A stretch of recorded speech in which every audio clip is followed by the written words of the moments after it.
آپ زندہ جاویداں ہیں یا حیات المرسلین یا محمد مصطفیٰ یا رحمت للعالمین اپنی قسمت کھل گئی جو آپ کا دامن ملا یہ جو رحمت مل گئی رحمت کا در ہی کھل گیا آپ جو یہ مل گئے تو مل گئے حق الیقین یا محمد مصطفیٰ یا رحمت للعالمین سارے عالم نے کہا یا رحمت للعالمین یا محمد مصطفیٰ یا رحمت للعالمین.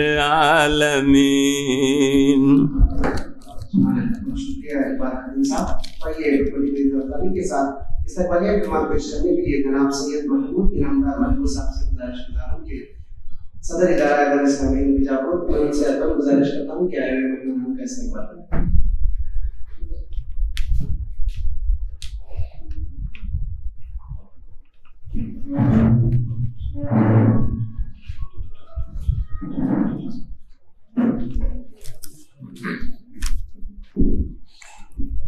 السلام علیکم ورحمۃ اللہ وبرکاتہ.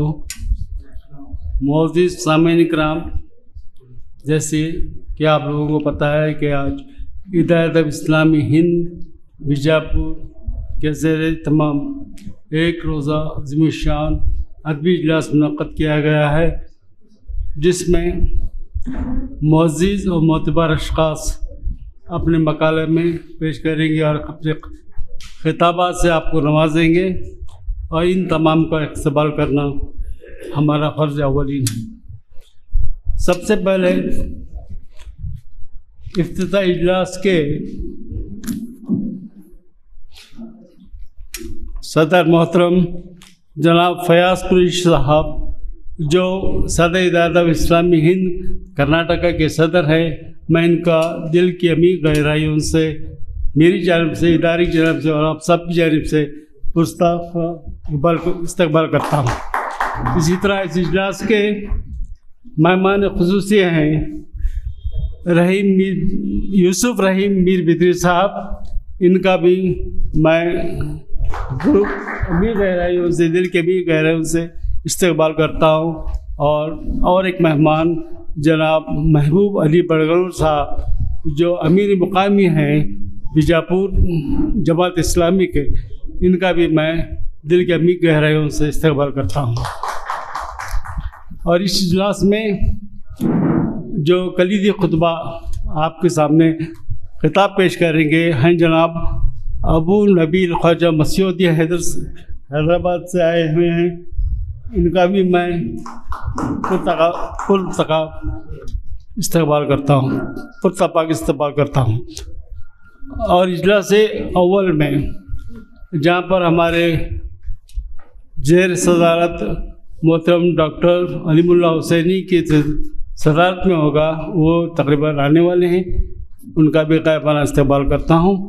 اور اس اجلاس میں گوا سے آئی ہوئی معزز اور معتبر شاعرہ بھی ہیں اور مقال نگار بھی ہیں، محترمہ ڈاکٹر فوزیہ رباب جو گوا سے تشریف آئی ہے، میں ان کا بھی دل کے عمیق گہرائیوں سے استقبال کرتا ہوں. اور اسی میں اور مقالہ نگار محترم ثناء اللہ شریف جو بنگلور سے تشریف لائے ہیں، میں ان کا آپ سب کی جانب سے، میری جانب سے استقبال کرتا ہوں. اور اس اجلاس میں افسانہ نگار محترم رضوان احمد ملا صاحب جو ایک افسانہ پیش کریں گے، ان کا بھی میں استقبال کرتا ہوں. اور ایک مقالہ نگار جو بھٹکل سے تشریف لا رہی ہیں، محترمہ ڈاکٹر فرزانہ افراح جو ایک شاعرہ بھی ہیں، ان کا بھی میں وہ آنے والی ہیں،